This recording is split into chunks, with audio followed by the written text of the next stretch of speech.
देहरादून के बाद अब भगवानपुर के एक नामचीन हॉस्पिटल में एक दरिंदे का शिकार होने से एक बेटी बाल बाल बच गई, जिसकी शिकायत भगवानपुर पुलिस को दी गई।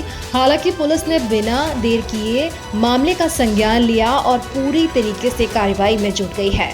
दरअसल मामला भगवानपुर थाना क्षेत्र के एक नामचीन मेडिकल कॉलेज का है, जहां एक सिक्योरिटी गार्ड ने एक युवती को अपनी हवस का शिकार बनाने के लिए पैतरे चले, जिसमें मोबाइल नंबर से लेकर हाथ पकड़ने तक की वारदात शामिल है।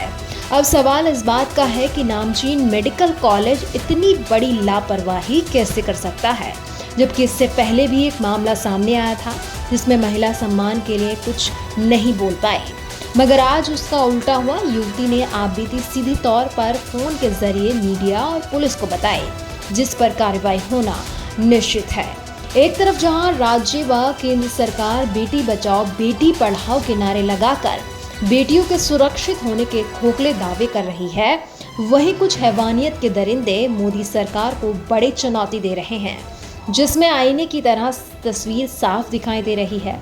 कलकत्ता के बाद देहरादून और अब हरिद्वार के भगवानपुर से अगर बेटी हिम्मत न दिखाती तो सुबह कैंडल मार्च निकाला जाता, जो हमारे राज्य के लिए शर्म की बात है। अब सवाल किरदारों का है। जिस तरह मित्र पुलिस अपनी भूमिका निभाकर आरोपी गार्ड पर ठोस कार्रवाई करती है, अगर हॉस्पिटल में ऐसे ही घिनौना खेल चलता रहा, ऐसे ही दरिंदे के हाथ में सुरक्षा रही, तो बहन बेटियां कभी सुरक्षित नहीं होंगी।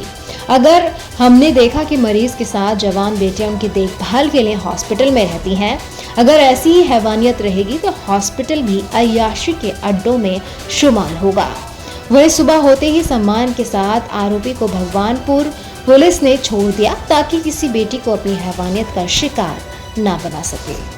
यहाँ पर शाम करीब 6:30 बज रहे होंगे, तो यहाँ पर एक सिक्योरिटी गार्ड, वो जो आईसीयू में एक हमारे पेशेंट थे, उनको भर्ती थी, तो उनको देखने रिलेशनशिप में एक लड़की आई थी। अच्छा। तो देखने के लिए जैसे ही गई वहाँ पर, तो एक सिक्योरिटी गार्ड ने उसके साथ छेड़छानी की और उसको बोलता है कि मुझको अपना नंबर दे और तुम आज रात को यहीं रुक जाना, ऐसे।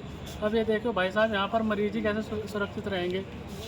यहाँ के जो सिक्योरिटी गार्ड है कैसे इनकी घिनौनी। अभी एक पीछे से कोलकाता में भी एक हुआ था, एक लड़की वहाँ पर उसकी डेथ हो गई थी, वो भी अस्पताल गए केस था। जब देहरादून में मामला हुआ, एक देहरादून में मामला हुआ है, अब लड़की कहाँ पर सुरक्षित है, ये देखना चाहिए। तो क्या मानते हो, हम क्या मानते कि संदेश क्या देना चाहते हो? हम ये कहते हैं कि जो भी दोषी है उसको कानून से यानी कि कड़ी से कड़ी कार्रवाई की जाए उसके खिलाफ। या हिम्मत ना करती, जैसे वो बोल रहा कि आपको रात को यहीं रुक जाना, तो कैंडल मार्च इसका भी निकलता, फिर सुबह कैंडल मार्च इसका भी निकालते। तो जी हॉस्पिटल, ये बताओ कहाँ सुरक्षित रहेंगी लड़कियाँ? कौन सा हॉस्पिटल है? ये आरोग्यम अस्पताल है, ये नियर बाई ये पुहाना थाना भगवानपुर। तो कार्रवाई होनी चाहिए जी बिल्कुल भाई साहब, कड़ी से कड़ी कार्रवाई होनी चाहिए। ये जो हमारी ये सिस्टर है, तो ये हमारे मम्मी से मिलने आई थी। अच्छा। तो अगर यहाँ पे मरीज सुरक्षित नहीं है, मिलने के लिए सेफ नहीं है, तो मरीज कहाँ से सुरक्षित होंगे जब यहाँ पे बेटियाँ सुरक्षित नहीं है। अगर ये बाई चांस रात को रुकेगी तो क्या होगा? यहाँ तो कोई सेफ नहीं होगा ना लड़कियाँ। तो यहाँ तो कोई ऐसा कोई रूल ही नहीं है। जब सिक्योरिटी ऐसा काम करेगी तो कौन सिक्योर है, किसके भरोसे सिक्योर है हॉस्पिटल, और कौन यहाँ से इलाज करने के लिए आवेगा? फिर तो देश में इतना कुछ हो रहा, तो ये इनकी आंख नहीं खुलती क्या? तो ये करते इन्होंने अपना स्टाफ का लड़का भगा दिया, जैसा कि इन्होंने बताया।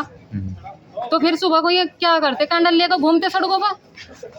तो हुआ था क्या इसके साथ? ये जबरदस्ती करी, नंबर मांग रहा था, या नंबर दे दे या ले ला, और फिर रात को रोकेगी क्या? क्या कहने का मतलब है? रात को क्या करता वो, क्या कांड करता रात को? वो तो सेफ नहीं थी, इसका मतलब यहाँ रात को रुकने का मतलब तो ये है। आप सब समझदार हो। तो हॉस्पिटल पर भी कार्रवाई होनी चाहिए। हाँ जी, होनी चाहिए। इसका होना होगा, सब कुछ होगा। ये अपनी रेपुटेशन बचाने के लिए सब कुछ कर रहे हैं और कुछ नहीं। तो पुलिस आई? पुलिस आ गई। मेरे साथ जबरदस्ती कुछ चीजें करनी। किसने की? जी पता नहीं, गार्ड ने। अच्छा, क्या हुआ? जी उसने मेरा पहले तो हाथ पकड़ा, फिर कह रहा नंबर ले ले या नंबर दे दे। फिर कह रहा रात को रुकेगी क्या यहाँ पे? तो जी समाज को जैसा कि ये हरकतें की इन्होंने, तो इस पर कार्रवाई होनी चाहिए। जी जी समाज तो कोई किसी का कुछ नहीं कर सकता। जब अपनी बारी आवा ना तो सब अपनी आवाज़ उठावा। यहाँ से सब खड़े, कोई किसी के लिए कोई कुछ नहीं बोलता। और जब अपनी बारी आवा तो सब हो, और जब सब कुछ हो जाएगा फिर बेटी बचाओ बेटी पढ़ाओ ये फलाना ढीम का नारा लगावा, सड़कों पर होके खड़े कैंडल मार्च ले लेगा। आज की रात यहाँ रुक जाती ना तो बहुत कुछ हो जाता है यहाँ पर।